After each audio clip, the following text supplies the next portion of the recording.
Հրեղենձին և վերջին ձյունափայլը։ Շատ հեռու, աշխարհից էլ հեռու մի վայրում կար մի երկիր, որի անունը ոչ ոք չէր հիշում, ոչ թե որովհետև այն մոռացել էին, այլ որովհետև այդ երկիրը այնքան հին էր, որ անունն այլևս պետք չէր։ Այնտեղ ձյունը փայլում էր ինչպես շաքարափոշի, իսկ գիշերները աստղերը այնքան մոտ էին, կարծես կարելի էր ձեռքով դիպչել։ Այդ երկրում տարիները հաշվում էին ոչ թե օրերով, այլ հույսով, և ամեն 12 տարին մեկ գալիս էր ամենահրաշալի տարին՝ հրեղեն ձիու տարին։ Հրեղեն ձին սովորական ձի չէր, նրա մարմինը կազմված էր բոցից, բայց նա չէր այրում, նրա քայլերը տաքացնում էին, իսկ շունչը լուսավորում։ Երբ նա վազում էր երկնքով, ձյունը հալվում էր ու դառնում փոքրիկ լույսեր, որոնք կախվում էին ծառերից ինչպես ամանորի խաղալիքներ։ Մարդիկ ասում էին.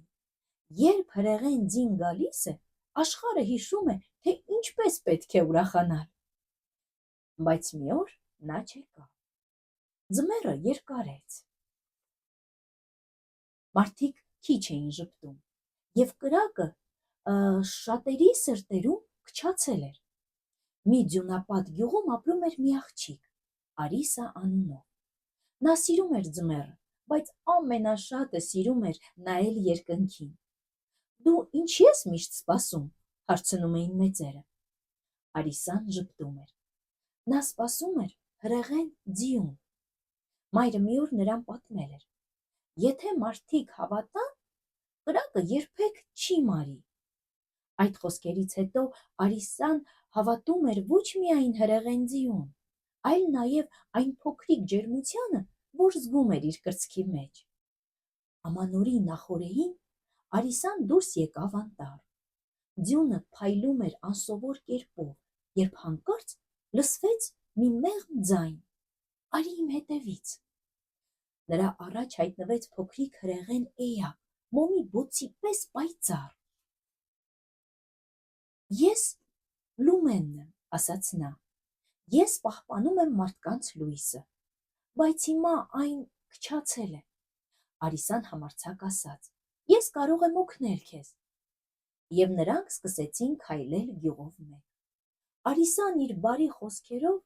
ժպիտով ու հավատով մարդկանց սրտերում վառեց փոքրիկ կրակներ։ Այդ նույն գիշեր մի ուրիշ գյուղում մի աղջիկ, Լուսինեն, դուրս եկավ բակ։ Նրա պապիկը հիվանդ էր, և նա ուներ միայն մեկ մաղթանք։ Հանկարծ ձյունը բոցավառվեց, և այնտեղ կանգնած էր նա՝ հրեղեն ձին։ «Ինչու ես եկել այստեղ, փոքրիկ», հարցրեց նա։ «Որ պապիկս առողջանա», շշնջաց Լուսինեն։ Հրեղեն ձին խոնարհեց գլուխը։ Երբ ցանկությունը բարի է, լույսը միշտ ճանապարհ է գտնում։ Այդ գիշեր 3 լույս միավորվեցին. Արիսայի հավատը, Լուսինեի մաղթանքը և մարդկանց մոռացված ջերմությունը։